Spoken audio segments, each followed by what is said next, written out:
Warning: the following video contains explicit language which may be offensive to some viewers or inappropriate for children. The content within this video is intended for mature audiences only.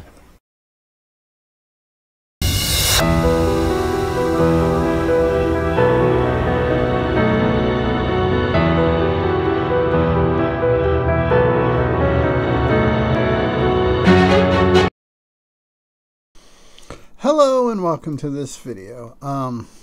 We are diving back into the Black Tapes, episode 5, season 1, The Devil You Know.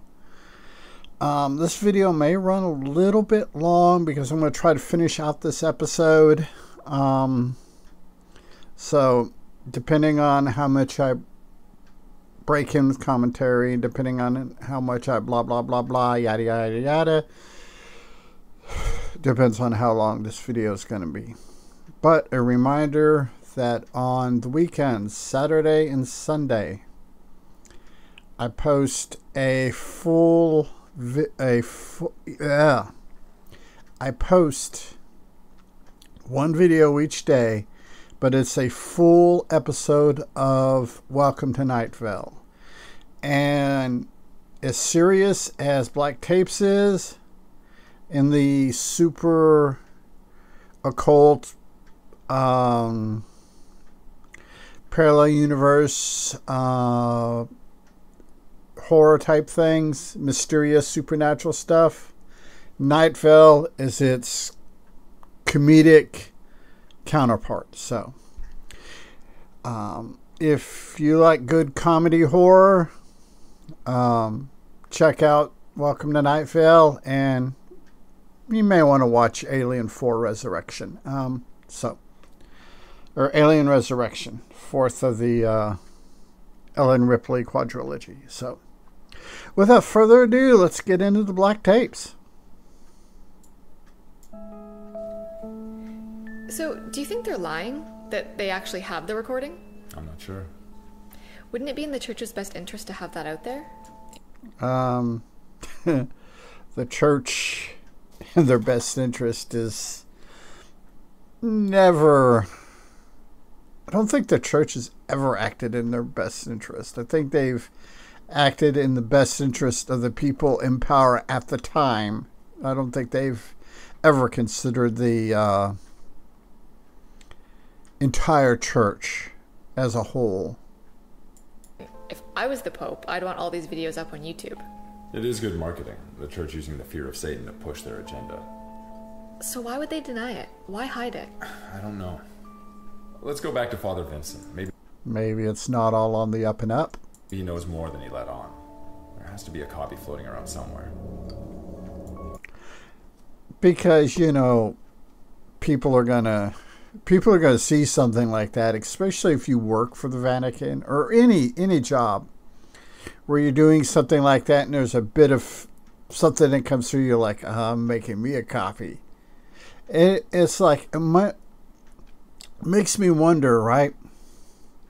With editors and stuff and everything gone digital, how many people that work for filming editors for like major motion pictures have slipped in that USB drive and copied them, a section, or something that was deleted that they know was deleted. They just copy it to their thing because they liked a particular scene or something, and they got it sitting on a hard drive in their house somewhere. It makes you wonder. It just, things like that make me go, get the silly putty all gooey. We went back to the care home. It had been 24 hours since we visited Father Vincent. He was gone. The clerk told us they moved him to a more supportive environment. Ah, yeah, the old shell game with the priests. They wouldn't tell us where. They said it was a privacy issue, at his family's request. He's a priest. Other than maybe brothers and sisters, it ain't like he got a wife and kids. Strand went back to the church, but nobody was willing to provide any additional information. Imagine that. So, what's the answer to the exorcism question? Was it an elaborate staging that Strand could have, or would have debunked had he had the proper foresight and equipment? Was it a display of some kind of super adrenal strength? Now, what I want to know is, at one time, was Strand like a true believer, and just the stuff with his wife caused him to just wig out and go against it, or turn away from being a true believer to being a skeptic? The kind that allows a mother to lift a car from on top of her child? Or was it a genuine supernatural event? Something beyond the realm of normal human understanding? Now, see, here's the thing. There are, and I think Neil deGrasse Tyson put it the best. If you take all the knowledge of the world, all the knowledge there is to know, and you say it was the size of a dollar bill, what we know is barely 1 or 2 molecules of one of the far edges. So, yeah, things that we don't know, that are scientifically provable, that we don't know the science to prove them, is greater than what we know by a large amount. It was staged. How can you be sure? I was working the camera about 7 or 8 feet from the foot of the bed. If the church wants to make it look like a convincing possession, they can easily plant some speakers and stage the more dramatic action. Did you find any speakers or anything? I was ushered out immediately and they sealed off the room. Imagine that.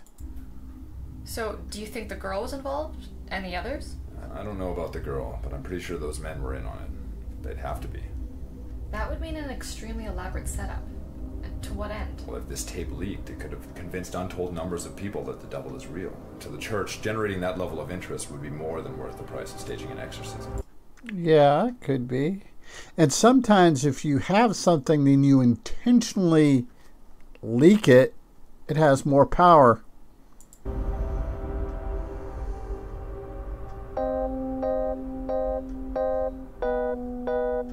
The Black Tapes podcast is brought to you by Audible.com.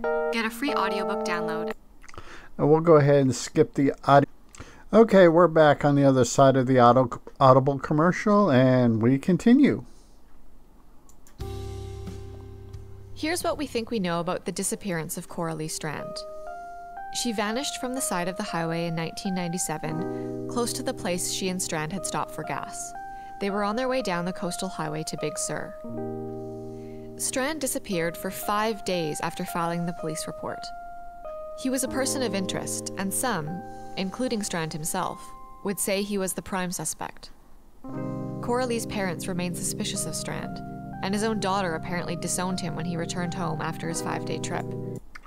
Yeah, things like that, even if they're not suspicious, tend to be suspicious. Strand claims he spent those 5 days looking for Coralie, and we will have more on that very soon. But first, we have what can only be described as a huge and incredible break in this story.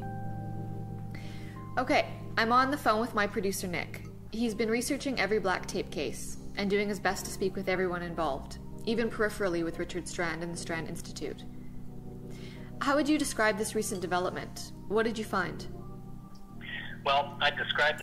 Well, this is kind of cool the way they do stuff like this to give you exposition and make it feel natural and part of the story. That's always been something that I've really enjoyed about these particular, like the rabbits, Black Tapes, Tanis, fairies, stuff like that. They organically, they have the skill to organically give you exposition. This most recent development has 50% technology and 50% luck. But all Nick, right? Right. Well, everything actually started with a Google alert. That sounds Google alerts. I remember those. like serious Sherlock Holmes type stuff. Maybe more like Dora the Explorer. I like that, the Dora the Explorer analogy. When I'm researching, I set up alerts for a bunch of search terms. For example, when we started looking at which paranormal investigators to consider for the show, I set up alerts with their names along with related search terms like controversial, popular. Yeah, all the things that, you know, you would expect. Poltergeist. I then set up a catch-all algorithm that would parse the results. Okay, you're getting a bit nerd technical here, maybe. Yeah. Okay, well, what I was looking for was a number of mentions of, say, Richard Strand, coupled with other relevant search terms. The combination would help me find the leading figures in the field of paranormal research. See, what I want to do, I just got this, I just popped into the silly putty, is do a sit down and approach the things that they mention in the show as if they were real, just to see what the internet turns up, just because the internet is the internet and it does internet stuff. Just because I'm kind of crazy that way, I guess. And what happened when you applied this method to Coralie Strand? Right. So I collected a large number of key search terms surrounding Strand, including his wife's name, her school, the words kidnapped, missing, and some others. I also included very specific details about her thesis. Her thesis?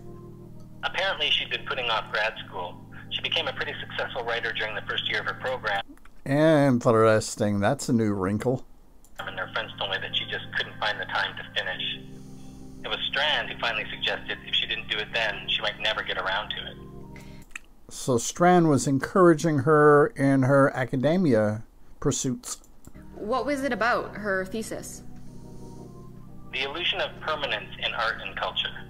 It was tentatively titled, I would imagine jokingly, What Happens When Art Goes Out for Cigarettes and Never Comes Back.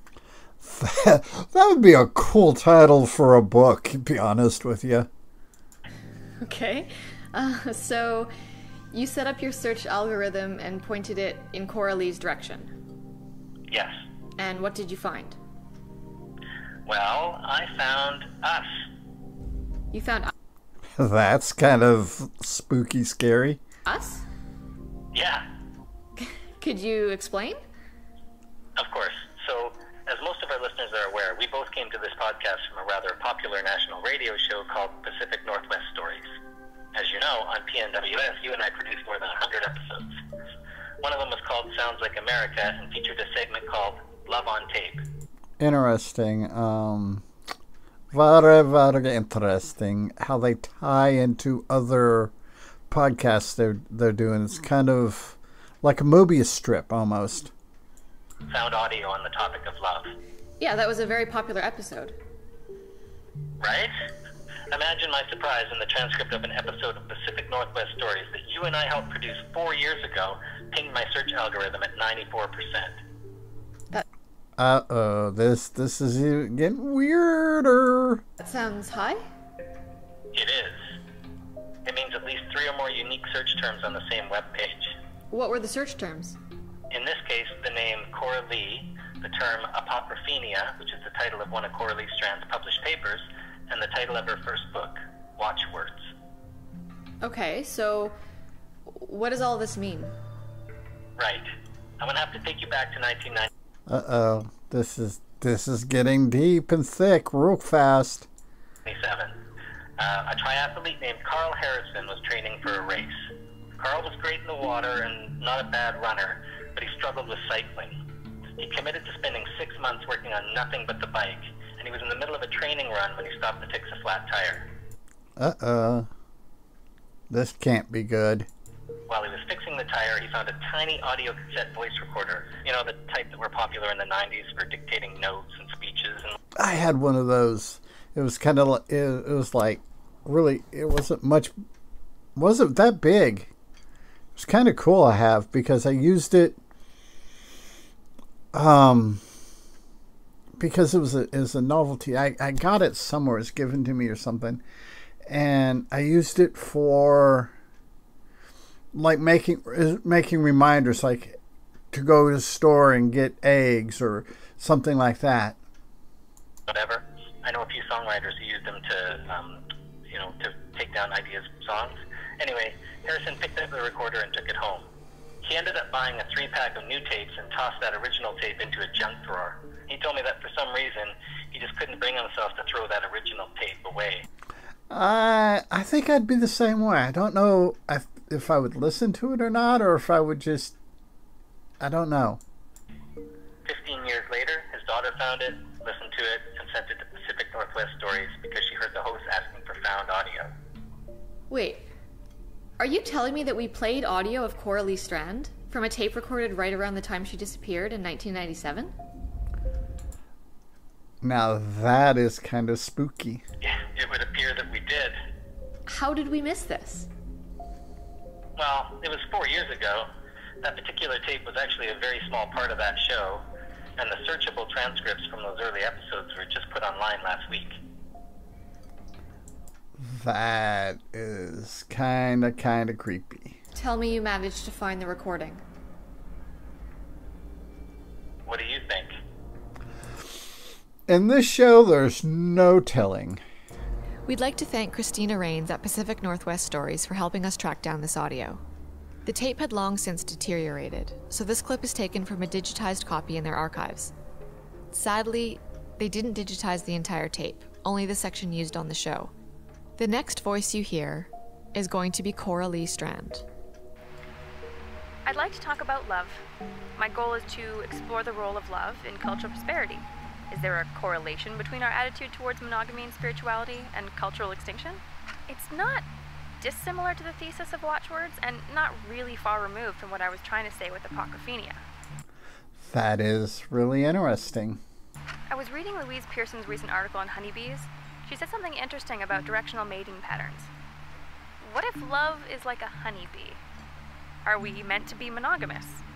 Can we remain with one person in one place for most of our lives? A hive can be moved up to 3 feet from its original site and the bees will still be able to find it. Interesting. Things are getting deeper and deeper. But more than this, and the bees won't be able to find their way home. This is called the 3-mile rule. If you need to move the hive more than 3 feet, then it needs to be moved at least 3 miles away, left for 3 weeks, and then returned to its new location. By moving 3 miles, the flying bees will not attempt to find their old site, but will relocate to the new one. After 3 weeks, the original bees will have died to be replaced by a new workforce. That's interesting. I wonder if that's true, and if it is true, that is very interesting. That's kind of cool. So when the hive is returned to the vicinity of the old site, there will be very few bees that can remember it, and normal relocation can take place. What if this is the answer to a struggling marriage? What if you need to go far away from your life, from your partner, from your husband?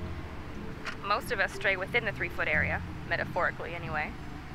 But what if we went further? Now this is getting intense. Could we then find our way back? Not quite to the starting point, but just to the left. Just enough difference to save the relationship, to extend that love. Yeah, this is getting kind of deep. Warren?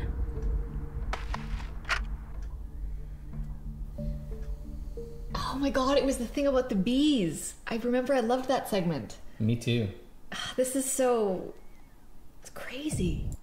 Yeah, after I get done recording this, I'm going to have to look up the 3-mile rule of bees just to see what I find on Google. Okay, there are so many things. At this point, I was excited, scared, worried about losing control of the story, and worried about Strand. How is he going to react to hearing what Nick and I were sure was his missing wife's voice, so many years after her disappearance? What happened to Coralie at the end of the tape? Who was the man on the tape? Who was Warren? If we're right about this, we've just heard significant evidence from a missing persons case. Warren may be who she ran off with, or Warren may have murdered her. We do not know. From 1997. Evidence that nobody, including the police or Richard Strand, have been able to examine in context.